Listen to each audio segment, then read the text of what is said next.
was convinced that his mother had never loved him. So I hypnotized him and took him back to his birth, and when he recalled being born, he said, my mother doesn't love me because she won't even hold me.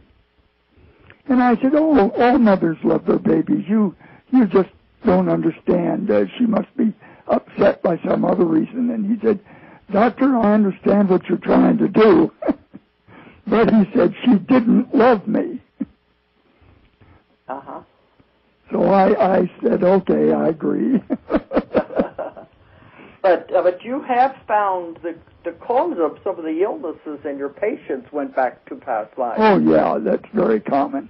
Of course, the other doctors didn't agree with you. No, they don't understand it. Medical doctors really are very poorly educated.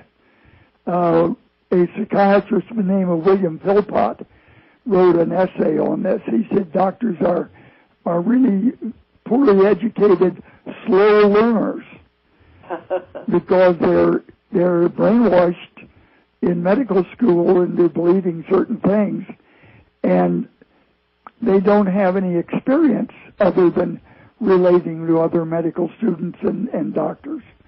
So things that arise out beyond their field of vision is mistrusted and tends to be rejected out of hand. So it's very difficult for doctors to learn things. You go to a meeting or a conference, and you really, all you hear are things that you already know. And the new information is so marginal, and it has to be tied in to what is already accepted, that you don't hear new stuff. Uh-huh. So the doctor walks away from the medical meeting feeling very secure that he knows that he's up to date.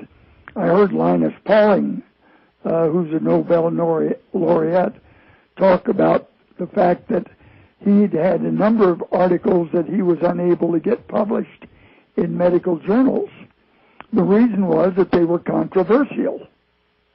And he was on a panel with 3 editors of medical journals.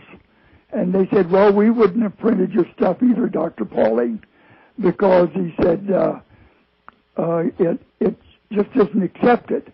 And they all agreed that the average doctor didn't have the wherewithal to read new material and decide for themselves whether it was valid or not. Mm-hmm. That the doctor wants to pick up a journal, read it, and feel secure in what he knows.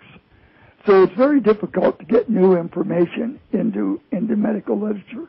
Yeah, because I can understand that. They feel safe, and if they're venturing out into something they don't know, they feel they're taking a chance. Well, yeah, that's true. I agree. And the minute they admit that something in their block of knowledge is incorrect, it throws them into a panic, because if they admit that, then there's the possibility that other things that they've been taught really aren't correct. Mm-hmm. So they have to hang on to this belief. They stonewall it and suppress it. Yes, I'm working now with a lot of doctors they're some of my clients who want to switch over to alternative healing, and I'm also working with doctors in Russia on this. And, I see that this is the way it's going, but your average doctor, it's the same way, isn't it? They won't accept the possibility of the natural cures and the herbs. It's as radical as hypnosis is. Right. Well, one of the examples I used in one of my books was a friend who came to me with a sore heel, and he'd injured it about 1.5 years before, standing on a ladder painting his living room. And his shoes didn't have real firm soles, so the arch of his foot was bruised. Well, it didn't heal, and it got progressively worse, and his doctor tried all the standard stuff with antiprostaglandins and cortisone injections and heel cups, and nothing helped. The guy was getting worse and worse. He had to walk with a cane. He was a young man. So he finally got sent to an orthopedic surgeon who took an x-ray. And he said, oh, well, you've got calcium in these tendons and a heel spur. And that's what's causing your pain. And we need to do surgery. Well, the guy didn't have health insurance, and he was in the process of trying to save enough money to get the surgery, and he called me. And he said, OT, is there something you can do to ease the pain? And I said, why do you want surgery? He said, well, I don't want surgery, but it's the only thing that's going to help. And I said, I'm sorry, the heel spur and the calcium are not causing the pain. I said, Mother Nature has a tendency to calcify tendons when they're chronically injured.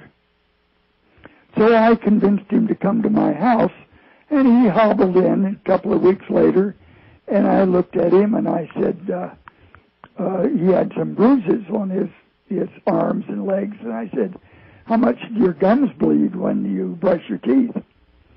He said, well, quite a bit, but he said, what's that have to do with my foot? And I said, I think you've got scurvy. I said, do you take vitamins? Well, I used to, but my doctor told me that it was foolish to waste my money with vitamins when I was eating well. And I said, well, you don't really get all the vitamins you need in your food. It's destroyed by cooking and storage and so forth. So I told him to get on some vitamin C. In the meantime, I took him in and hypnotized him. And when he was in a good trance, I said, tell me, did you ever hurt your foot before? And he thought a minute, and he said, oh, yeah, 3, maybe 4 lives ago. He said, I was a stone cutter, and I was working in a quarry. And he said, a huge slab of stone fell over and crushed my foot.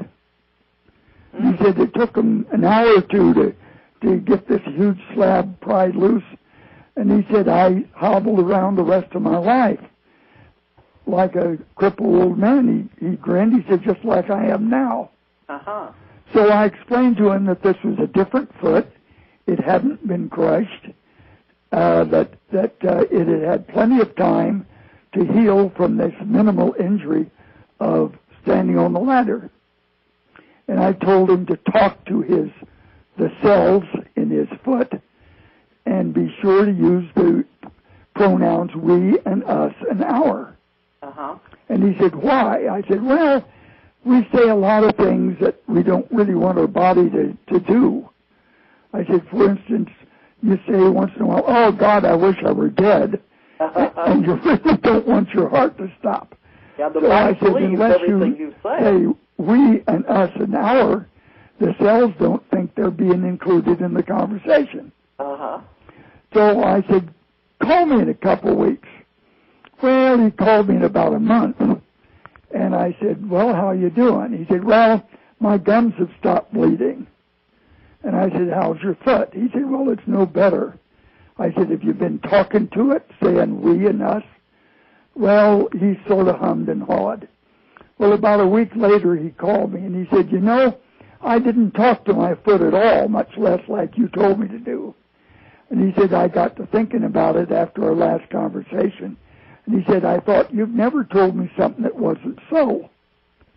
So he said, that night before I was going to sleep, I talked to my foot just like you told me to do. So the next morning I got up, went to the bathroom, got back to bed, and realized my foot didn't hurt at all. And he said, the soreness is gone. Everything's perfect. So I said, well, good way to learn. He said, well, I'm sorry I didn't trust you. I said, that's all right. You were the guy with the pain. But you know, that happened just a few weeks ago. One of my clients was telling me that she believed, you know, that the cells were alive and you could communicate with the cells. And she was, using that method, and something that was wrong with her. But when she told the doctors about it, that she was talking to the cells and that they were, wanting them to heal, the same thing you're talking about, they ended up putting her in a psychiatric hospital. Oh, you're kidding. Because they said you have to be insane to think something like that. Oh, my God. I thought at least At the most, they just laugh at her. Yeah, because I told her that here I'm publishing a book by a doctor who believes just what you're saying. And she said, well, then I'm not crazy. And I said, definitely you're not. No. What people and doctors don't understand is that cells are discrete living entities. Yeah. And they have all sorts of choices to make. Let's digress just a minute. Okay. What people don't understand is that the entire universe is made up of consciousness. Mm-hmm. And the consciousness consists of discrete units of consciousness. See, I believe this because this is what I have discovered. But right. They don't take up space. Yeah. And they don't have any mass, but they have certain qualities that really make them alive. Uh-huh. And these qualities are, yes, they are in fact conscious. They are aware, which is a little different than being conscious. Okay. They communicate. They have memory. They have purpose. They're infinitely creative, and they're precognitive. So, and the cells dream of their future. They know where they are. They know what they're supposed to do, and they know how to heal themselves and to remain healthy. Yeah. Providing we don't screw it up with a lot of silly ideas and bad habits. Well, also you said in the book that they cooperate with us. So if we want to make ourselves sick, they will do it because they think this is what they're supposed to do. That's right. That's right. Explain that to people. Well, it's just what you said. The universe is designed so that less vaster entities are to cooperate with vaster entities. Okay. Now, this isn't to say that they must, because free will reigns throughout the universe at every level. But if you talk to your cells listen. Now, a perfect example is that I have a friend who had learned to develop a heat shield. And I have actually seen him dip his hand into a pot of boiling water and remove the spaghetti. Oh. And he didn't get burned. And he literally talked to his hand. So when I found out he could do that, people listening, though. yeah, I decided if he could do it, I could do it. So I do all the cooking since